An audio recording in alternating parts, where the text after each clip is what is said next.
तो अब थोड़ा सा ध्यान से सुनना, कुछ इंपॉर्टेंट चीजें आपको बतानी है। फटाफट करके एक एक करके पॉइंट डिस्कस कर लेते हैं। सबसे पहला है कि जैसे आपके पास पेपर आएगा, मतलब आपका सीबीटी है, लेकिन जैसे आपके पास पेपर आएगा तो फर्स्ट ऑफ ऑल आप इंस्ट्रक्शंस को जरूर ध्यान से पढ़ना, ठीक है? क्योंकि ये मेरे से पर्सनली गलती हुई थी 2000, मैं आपको बता रहा हूं 2009 की बात है। मल्टीपल आंसर्स जो करेक्ट थे ना सर, तो उसमें हमारे टाइम में नई स्कीम आई थी। अगर ए बी सी डी अगर आंसर है, आपने सारे मार्क करें तो सारे मार्क्स मिलेंगे। बी और सी अगर आंसर है, ठीक है, और आपने ए बी सी मार्क करा है तो बी और सी के मार्क्स मिल जाएंगे, माइनस नहीं था, पार्शियल मार्किंग। हाँ, माइनस नहीं था। तो मेरे को दिमाग में नहीं आया कि एबीसीडी मार्क कर देता हूं यार, कुछ ना कुछ तो आंसर आएगा। सही बात है। लेकिन वही बात है कि जो आपके इंस्ट्रक्शन शीट है, प्लीज आप उसको ध्यान से पढ़िएगा। आप इसको और हर साल क्या ना पैटर्न चेंज होता है, तो इसको पढ़ना बहुत जरूरी है। आपको 5 मिनट देनी है, क्योंकि ऐसा पाया गया है कि आईआईटी ने कभी भी अपना जो पैटर्न है ना कॉन्जिक्यूटिव ईयर्स में रिपीट नहीं किया। आपने कोचिंग के टेस्ट दिए होंगे तो हो सकता है कोचिंग में ऐसा हो कि पार्शियल मार्किंग हो ही रही है हर बार। इट इज नॉट नेसेसरी कि आप पेपर में जाओगे तो पार्शियल मार्किंग आपको मिलेगी। तो जाइए पहले इंस्ट्रक्शन पढ़िए। आपको पता होना चाहिए कि कौन से सेगमेंट में, कौन से सेक्शन में सिंगल करेक्ट है, इंटीजर टाइप है, मल्टीपल करेक्ट है, मैच दी कॉलम है, कैसे नंबर मिल रहे हैं वो आपको पता होना चाहिए। मैच दी कॉलम में आप सारे कर रहे हो नहीं कर रहे हो, उसमें अगर कोई मैं मैच कर रहा हूं तो सर अगर मैंने मान लो ए ऑप्शन का पी और क्यू आंसर आना था, मैंने सिर्फ पी मार्क करा तो क्या मार्क्स मिलेगा, पार्शियल है या नेगेटिव काउंट होगा, ये सारी चीजें आपको ढंग से। और एक और स्टोरी बताता हूं, 2015 में क्या हुआ था कि उन्होंने इंस्ट्रक्शन में लिखा था कि 1 और मोर देन 1 करेक्ट, लेकिन सारे ही आंसर उसके सिंगल करेक्ट थे। तो थोड़ा इन सब चीजों के बारे में भी ध्यान रखना है आपको जब आप ये इंस्ट्रक्शन। आईआईटी जो है वो आपके दिमाग के साथ कैसे भी खेल सकती है, ध्यान रखिएगा प्लीज। ऐसा हो सकता है कि मल्टीपल करेक्ट का सवाल हो बट आपका एक ही ऑप्शन करेक्ट हो रहा है, 2015 में घबराने की जरूरत नहीं है। हो सकता है वो एक ही जवाब उसका सही हो, तो आप वो टिक करिए, आगे बढ़िए, ठीक है? तो फर्स्ट पॉइंट इज इंस्ट्रक्शंस बहुत अच्छे से पढ़ने हैं। Do spend time on this. ऐसा नहीं है कि आप ये 5 मिनट बचा के कुछ तूफान ला दोगे, नहीं, आप अपना नुकसान कर बैठोगे अगर आपने इंस्ट्रक्शन ढंग से नहीं। दोनों पेपर में आपको इंस्ट्रक्शन पढ़ने हैं। ये भी एक चीज होती है, आप पेपर 1 का इंस्ट्रक्शन पढ़ा और आपके दिमाग में चलता है पेपर 2 में भी वैसे ही होगा। कई बार पेपर 2 का जो मार्किंग स्कीम है वो चेंज हो जाती है, ठीक है? तो प्लीज आपको दोनों पेपर के इंस्ट्रक्शन शीट को बहुत अच्छे से पढ़ना है और रिकॉल रखना है। ये भी नहीं कि हाँ बस पढ़ लिया बस हो गया। भाई सेक्शन ए में कौन से क्वेश्चन है, सेक्शन बी कौन से है, सेक्शन सी कौन सा है, इंटीजर टाइप कैसे भरवा रहा है, राउंड ऑफ करवा रहा है कि नहीं करवा रहा है, अप टू 2 डेसिमल प्लेसेस जा रहा है या सिर्फ प्योर इंटीजर हमें आंसर करना है। ये पूरी चीजें पढ़ लीजिएगा प्लीज अच्छे से। एंड इसका टाइम आपको लेके चलना है, पेपर के अंदर ही होता है ये, ठीक है? पहला पॉइंट क्लियर है क्या? सारे बच्चे जल्दी इंस्ट्रक्शन प्रॉपर्ली पढ़ना है आपको, इंस्ट्रक्शन प्रॉपर्ली पढ़ना है, ठीक है? आपकी जो रफ शीट आपको मिलेगी, आप अगर लिखना चाहें, बार बार आपको स्विच ना करना पड़े तो आप लिख लीजिएगा सेक्शन ए आपका सिंगल है, इसमें क्या मार्किंग है, प्लस मतलब एक नटशेल में आप लिख लीजिएगा, सो दैट आपको बार बार ये चीज ना हो कि यार मैं कहीं भूल तो नहीं गया, कहीं इसमें नेगेटिव थी, पार्शियल था या क्या था, ये सारी चीजें आपकी हो रहेंगी, राइट? अब सेकंड वाला जो इशू है, पेपर अटेम्प्ट कैसे करना है, ठीक है? बिल्कुल जी। तो कैसे तो पेपर देखो, हाँ, पेपर 1 और पेपर 2 पहली चीज दोनों आपस में इंडिपेंडेंट पेपर्स हैं, ठीक है? ऐसा हो सकता है कि कोई बोले कि मैथ्स में जैसे मैं बात करूं कि कोऑर्डिनेट ज्योमेट्री सर मेरी फेवरेट है, बट मैंने पेपर 1 खोला उसमें कोऑर्डिनेट ज्योमेट्री का एक भी क्वेश्चन नहीं है। अब हताश बोले सर ये तो बोलते ना लंका लग गई, ऐसा कुछ नहीं है। डू बिलीव कि अभी आपका पेपर 2 भी होना है, कोऑर्डिनेट ज्योमेट्री के क्वेश्चन आपको वहां दिख जाएंगे। मेरे साथ क्या हुआ था सर, 2010 वाले पेपर में ये हुआ था कि मेरा पहला पेपर बहुत गंदा गया था, और लेकिन वही काफी लोगों का गंदा गया था, तो सब लोग बाहर कह रहे थे यार अब तो नहीं होगा, लेकिन मेरे को ये था यार अभी एक चांस है।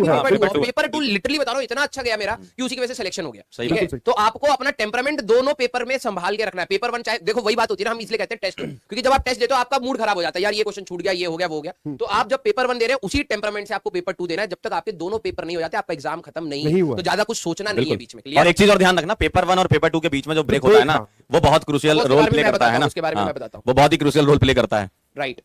आपका ब्रेक होगा अप्रोक्सीमेटली 2 या 2.5 घंटे का। पहला पेपर है इनका 9 से 12 और दूसरा पेपर है 2.5 से 5.5। हाँ, 2.5 घंटे का ब्रेक, 2.5 घंटे का ब्रेक है। देखो अब ऑब्वियस सी बात है, मैं आर्यन से भी बात कर रहा था, उसने भी मेरे से पूछा था सर सुबह और ब्रेक में करना क्या है, ठीक है? सुबह आप सभी लोग, एक तो पहली बात किताब मत छेड़ना, ठीक है? तो आखिरी मोमेंट पे स्ट्रेस होता है, किताब नहीं छेड़नी। आपको एक मॉडरेट लेवल का खाना खाना, ये भी नहीं इतना ज्यादा ठूस लिया कि भाई सब नींद आने लग गई, ठीक है? तो एक नॉर्मल लेवल का खाना खाना है। जो आपका ब्रेक 2 है, और पेपर से पहले किसी से कोई डिस्कशन नहीं करना। ये नहीं एग्जाम के सेंटर पर बाहर जाके दूसरे के नोट्स देख रहे हो, दूसरे से डिस्कस कर रहे हो और इतना पढ़ने की कोशिश करते हैं कि हम सब बदल देंगे पेपर। जितना आप अपने आप को शांत रखोगे उतने ही फोकस से आप अपना एग्जाम दे पाओगे। ब्रेक में ध्यान से सुनना, आप कोई हल्का खाना खाना भाई, या तो इडली खा लो या पोहा खा लो, कुछ ऐसा, नारियल पानी पी लो, पानी पी लो, कुछ अपने आप को हाइड्रेटेड रखना, ठीक है? और दूसरी चीज आप सभी लोगों के लिए है कि एग्जाम से जैसे आपका 2:30 बजे है ना, 2 बजे हल्का सा आप कॉफी, ब्लैक कॉफी अगर आप पी सकते हैं, थोड़ा गुनगुना पानी में ब्लैक कॉफी, क्योंकि नींद आने का कईयों की आदत होती है, दोपहर में नींद आने लगती है, तो सेकंड पेपर खराब ना हो, ब्लैक कॉफी आपको जगा के रखेगी, मतलब अटेंशन आपका रखेगी।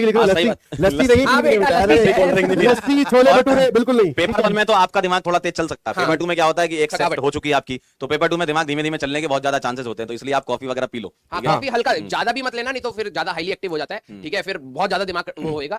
आप एक हल्का सा अमाउंट ऑफ ब्लैक कॉफी आप पी सकते हैं, सो दैट आपको नींद वाला वाला आपका जो फैक्टर हो वो वाला पार्ट हट जाए, ठीक है। पेपर 1 में तो आप अटेंशन अपने आप ही रख लोगे, पेपर 2 में अटेंशन रखनी है आपको। हाँ, हल्का फुल्का खाना खाना है। और ब्रेक के अंदर सबसे इंपॉर्टेंट पॉइंट, आपको पेपर डिस्कस नहीं करना है किसी से भी। बाहर निकलते साइड में जो लड़का जा रहा है उससे भी नहीं, लड़की जा रही है वो तुमसे डिस्कस करेगी, पेरेंट्स से भी उससे भी छेड़ना मत, ठीक है। हाँ, और उसके बाद में जब पेरेंट्स मिलेंगे आते ही, बेटा पेपर कैसा हुआ, तो एक ही हल्की सी स्माइल रखते हुए 5:30 बजे बात करेंगे। हाँ, 5:30 बजे, क्योंकि सेकंड नहीं सर अच्छा भी नहीं, हाँ, 5:30 बोल रहा है अभी पेपर खत्म नहीं हुआ, अभी सेकंड पेपर है मेरा, शाम को पेपर 1 और पेपर 2 के बीच में नो डिस्कशन, किसी भी प्रकार का कोई डिस्कशन नहीं। आप अपने पेरेंट्स के साथ गए हैं, ऑब्वियसली आपका सेंटर कहीं पर होगा, वहां पर धूप होगी, तो एक पेड़ की छांव पकड़ो। गाड़ी में गए हो तो वेल एंड गुड, गाड़ी चला लो, एसी ऑन करो, सीट बैक करके लेट जाओ। नींद आएगी नहीं, बट आंखें तो बंद कर लो कम से कम। हाँ। जो पेपर 1 में जो आप थोड़ा बहुत, अगर जैसे होता है ना एक स्टूडेंट इंटेंसिटी की, हाँ भाई हमें थोड़ा सा पढ़ना है, तो पेपर 1 में कुछ आपको ऐसा महसूस हुआ है कि यार इसका फॉर्मूला मैं भूल रहा था, तो उसका आप हल्का फुल्का फॉर्मूला देख लो। ये बिल्कुल नहीं है कि आप वापस नोट निकाल के, अरे भैया मोटिवेशन के लिए कि हाँ कि यार भूल गया था, कोई नहीं रिवाइज करेगा, अगली बार आएगा तो मैं को ये नहीं रहेगा कि मैं भूल रहा हूँ, ठीक है। बिल्कुल आपको डिस्कशन नहीं करना है किसी भी प्रकार का।